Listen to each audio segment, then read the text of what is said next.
Bonjour, je suis Carole, passeuse de culture dans les académies de Cultura. Je vais vous apprendre à peindre à l'aquarelle des branches d'eucalyptus. Pourquoi le choix de ce thème? Parce que les branches d'eucalyptus sont des formes simples à dessiner et vous allez obtenir un résultat magique et immédiat. Vous allez découvrir comment dessiner avec les crayons aquarellables, comment travailler les ombres et les lumières à l'aquarelle. Vous allez utiliser la technique humide sur humide, le procédé le plus simple à l'aquarelle. Après quelques exercices faits ensemble, vous serez capable de faire de jolies réalisations sur, par exemple, un carnet, comme un travail de recherche, de croquis, comme un herbier, un petit peu. Aussi des petites cartes postales à envoyer à vos proches. Et de belles réalisations encadrées. Pour peindre à l'aquarelle ces branches d'eucalyptus, il vous faut un bloc aquarelle ou un joli carnet, ou également un bloc de cartes postales, le tout sur du papier aquarelle 300 g minimum. Une boîte d'aquarelle, des crayons aquarellables, un pinceau Lavis petit gris, des papiers de brouillon papier aquarelle 300 g également, deux pots d'eau et du papier essuie-tout. Et c'est tout. Et maintenant, on va pouvoir commencer. Notre premier exercice, ça va être de travailler notre dessin au crayon aquarellable.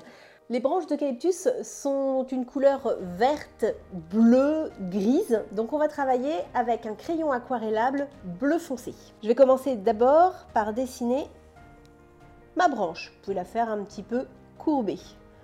Sur la fin, je vais faire une petite feuille. Et ensuite, je vais travailler mes feuilles de plus en plus grosses. Les feuilles d'eucalyptus sont assez rondes. Donc, je vais pouvoir faire des ronds. Alors, je ne prends pas un compas non plus, hein, vous avez vu. Des formes plutôt rondes, pas forcément très pointues. De temps en temps, vous pouvez pointer un peu une feuille, mais restez toujours des formes plutôt rondes. Et vous pouvez en faire certaines qui passent par-dessus votre branche. Maintenant, je vais vous montrer comment travailler les ombres et les lumières à l'aquarelle. Je vais redessiner une petite branche, toujours forme arrondie, et je prends mon petit pinceau Lavis. Je prends de l'eau, du bleu de Prusse. Je vais vous montrer aussi comment préparer à l'avance votre couleur et pas la refabriquer à chaque fois. Donc je vais prendre du bleu de Prusse, du vert turquoise, du noir. Et à chaque fois, vous voyez, j'essuie bien mon pinceau pour que ma couleur se dépose sur ma palette. Je reprends un peu d'eau et je vais en refaire. Je vais redéposer un peu de bleu de Prusse, de vert turquoise, du noir et du gris. Je mélange bien le tout, j'essuie un peu mon pinceau et je vais justement tester ma couleur sur mon papier de brouillon. C'est pour ça qu'à l'aquarelle, c'est toujours bien d'avoir un papier de brouillon à côté de soi, un papier aquarelle pour voir si vous prenez un autre papier, vous n'aurez pas bien le même effet que sur votre papier après sur lequel vous allez faire votre réalisation. Ma couleur, je la trouve très bien. Ici, elle me convient bien. Elle est un petit peu foncée pour débuter, donc je vais prendre la même couleur que je viens de fabriquer. Par contre, je vais lui mettre beaucoup plus d'eau. J'essuie bien mon pinceau. Je mélange bien. Et là, ma couleur me plaît bien. Vous voyez, j'ai la même couleur, mais beaucoup moins intense. Et là, j'ai mes deux couleurs de préparer. Je vais préparer une dernière couleur pour travailler ma branche. Donc je vais prendre grossièrement les mêmes couleurs, c'est-à-dire le bleu de Prusse, le vert turquoise, le noir, du gris. Je mélange bien le tout et je prends aussi de l'encre jaune. Je mélange bien et voyons voir ce que ça va me donner. Vous voyez, on travaille une couleur un petit peu plus verte. On va pouvoir commencer. Je vais prendre ma couleur la moins intense. J'absorbe un petit peu le trop plein d'eau sur mon papier essuie-tout.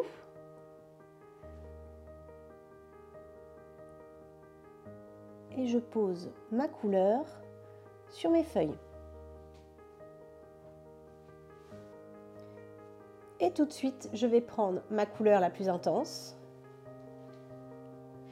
pour travailler humide sur humide. Donc, je choisis de faire mes ombres plutôt sur les parties basses. Ici, je vais forcer parce que je vais me dire qu'elle est un petit peu sous cette grande feuille, elle est sous cette petite feuille. Et vous voyez, les pigments fusent tout seuls. Les deux couleurs se mélangent et vont créer un dégradé assez facilement. Il y a des endroits comme là par exemple, je peux retirer un petit peu de pigment parce que ma couleur foncée a un peu trop fusé. Donc je vais l'absorber un petit peu pour voir réapparaître mes lumières.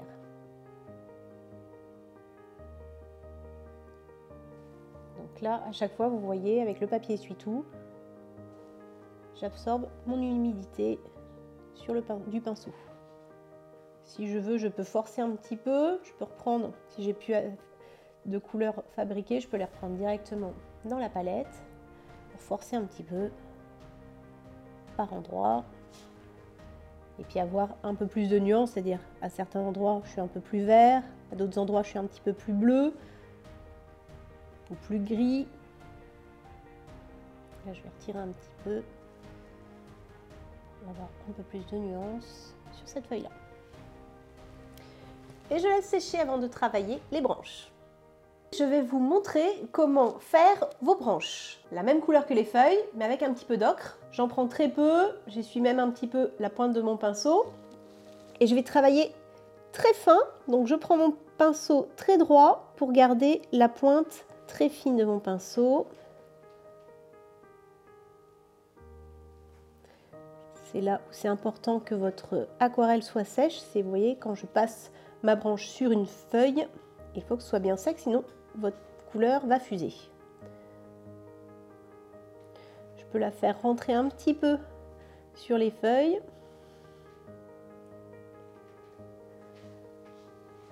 Je vais en créer une pour celle-ci finalement.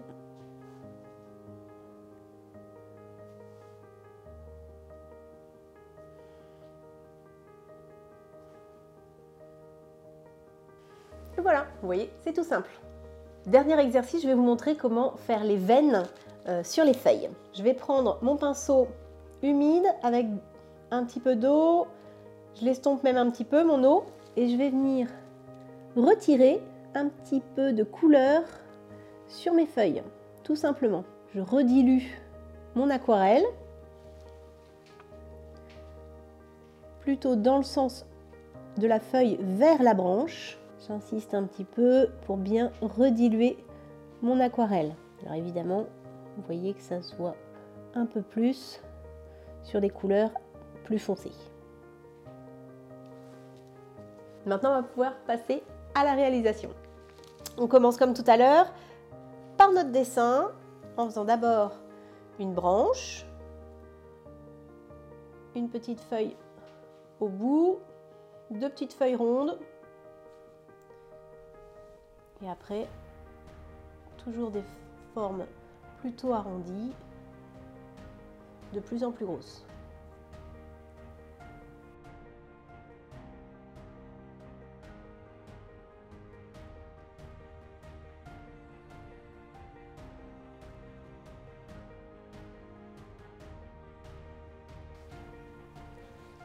Et voilà pour le dessin. On passe à l'aquarelle. Comme tout à l'heure, j'ai bien préparé toutes mes couleurs, une couleur très forte, une couleur plus douce et la couleur pour mes branches. Donc je prends ma couleur la plus douce, je n'en prends pas beaucoup, je teste ma couleur d'abord sur mon petit papier de brouillon, elle me convient, je peux commencer. Commencez par les feuilles que vous voulez. Alors je ne vais pas faire toutes les feuilles d'un coup, parce que le but de notre travail, ça va être de faire la technique humide sur humide. Donc si je fais toutes les feuilles d'un coup, les premières feuilles vont déjà être sèches. Donc je fais quelques feuilles. N'hésitez pas, crayon aquarellable, si cette branche me gêne après, à forcer un petit peu pour qu'elle disparaisse. C'est l'avantage du crayon aquarellable, hein. Plutôt que de prendre un crayon de papier, crayon aquarellable se dissout avec l'eau. Je vais m'arrêter là, sinon je vais faire juste une petite dernière. Là, je vais enlever un peu parce que j'ai peut-être un petit peu trop d'eau. Je vais faire cette dernière feuille avant de commencer à mettre ma couleur plus foncée. Sinon, mon aquarelle sera déjà sèche. Et mes couleurs ne pourront pas fuser toutes seules. Je prends donc ma couleur plus foncée. Et comme tout à l'heure, je vais venir foncer certaines zones, plutôt les zones du dessous. Je dépose juste ma couleur foncée. Certains pétales peuvent avoir plus de lumière que d'autres. Celui-ci, je vais le foncer un petit peu plus.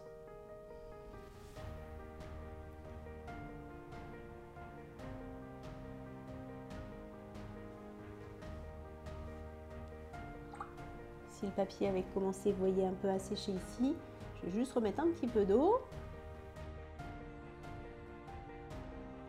Là, c'est pareil. Je retire un petit peu ici pour garder, toujours un petit peu plus compliqué, hein, sur les toutes petites zones, de garder les lumières parce que, évidemment, la peinture fuse rapidement. Et je peux continuer à faire les autres pétales.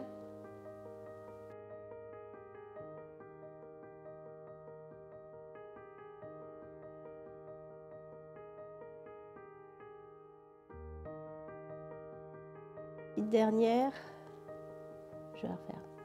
Attention parfois de laisser sécher quand même celles qui sont devant, pour pas que vos pigments fusent trop entre eux, ou alors vous frôlez juste, vous les touchez pas, pour pas que les pigments d'ici viennent sur cette feuille là. Je vais forcer juste un petit peu celle-ci.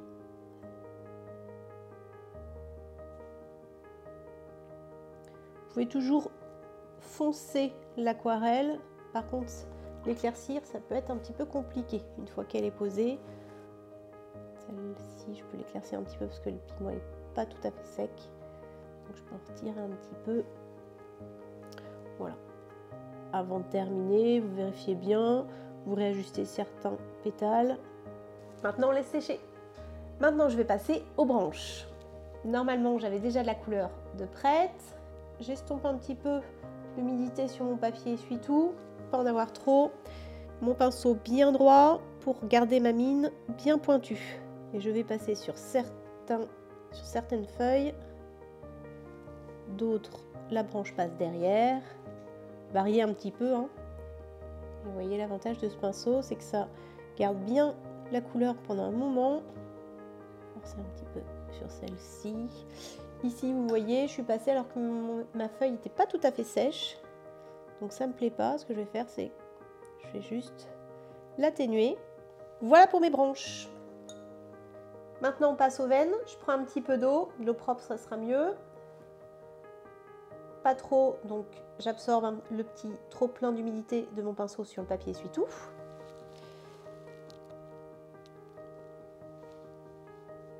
Et je viens sur certaines feuilles, pas forcément sur toutes, hein,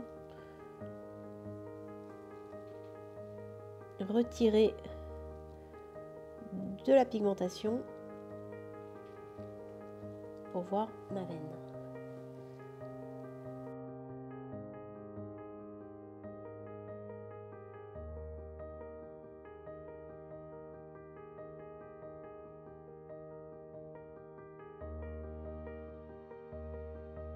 Et voilà, c'est terminé pour aujourd'hui. J'espère que ça vous a plu, que vous êtes super fiers de vos réalisations. Et si vous voulez plus d'idées, n'hésitez pas à nous retrouver sur notre site internet cultura.com, sur nos réseaux sociaux et évidemment dans nos magasins et nos académies. À très vite. Cultura, la culture avec un grand A.